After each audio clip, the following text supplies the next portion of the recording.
সুপ্রিয় দর্শক, আপনারা দেখছেন এসপিএন বাংলা টিভি। দেখুন ও সাবস্ক্রাইব করুন এসপিএন বাংলা টিভি, দেশ ও মানুষের কথা। রাতের অন্ধকারে ব্যালট বাক্স ভরে তারা নির্বাচন করেছে। জুলাই আগস্টের আন্দোলনে দেশের পথ পরিবর্তনের কারণে একটি নির্বাচনী পরিবেশ সৃষ্টি হয়েছে।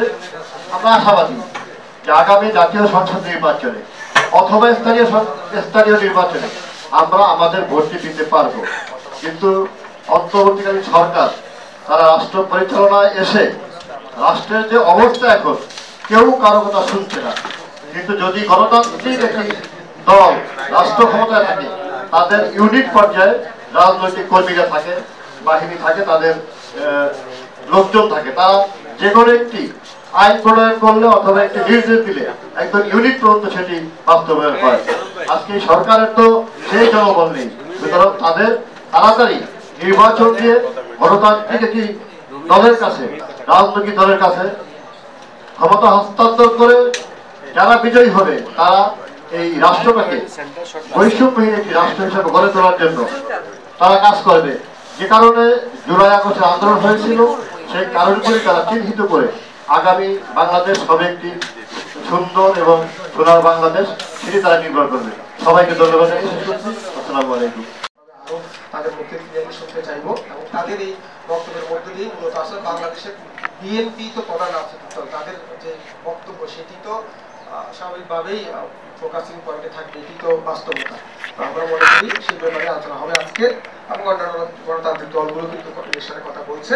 আমি প্রথমেই বক্তব্য রাখার জন্য খুব সংক্ষিপ্ত আকারে বক্তব্য রাখার জন্য অনুরোধ করছি আমাদের সংগঠনের পক্ষ থেকে সামাজিক পরিবেশ ও মানবাধিকার বাস্তবায়ন সংস্থার সম্মানিত আইন উপদেষ্টা অ্যাডভোকেট আবু সুফিয়ান। আবু সুফিয়ান ভাই নেই, এটা প্রতিফলনটা আসছে যে গত কিছুদিন ধরে আমরা যেটা দেখছি, একটি বিষয়ের উপর আমি আলোকপাত করব, সেটা হচ্ছে শিশু দর্শন।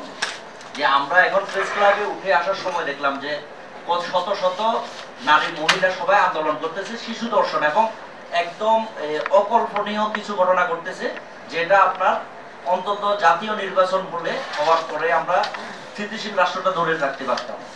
এখন আমরা রাষ্ট্রের কাছে এবং বর্তমান সরকারের কাছে নিবেদন জানাবো যে স্থিতিশীল রাষ্ট্র বিনির্মাণে জাতীয় নির্বাচনটা যাতে খুব দ্রুতই দেওয়া হয়। আমার সিনিয়ররা আছেন, ওনারা এই প্রসঙ্গে বক্তব্য রাখবেন। আমার বক্তব্য সঙ্গে তো বক্তব্য রাখলাম, ওখানে ক্ষমা করবেন। ভোট দিতে পারিনি, আমরা ভোট দিতে পারিনি, ভোট সেন্টারে যাইতে পারিনি।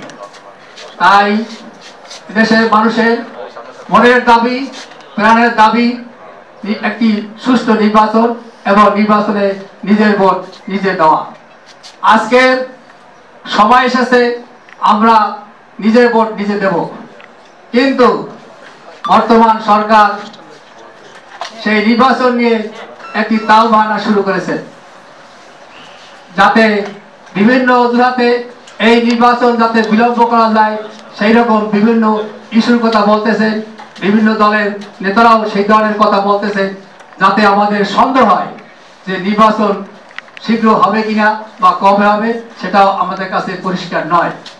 তাই বর্তমান সরকারের কাছে এদেশের মানুষের প্রাণের দাবি, আমাদের দাবি, অনতি বিলম্বে জাতীয় নির্বাচন দিন এবং একটি সুষ্ঠু সুন্দর নির্বাচন আয়োজন করে নির্বাচনের ফলাফল যাই হোক সেই নির্বাচনে যারা প্রতিনিধি হবে জনপ্রতিনিধির কাছে ক্ষমতা হস্তান্তর করুন।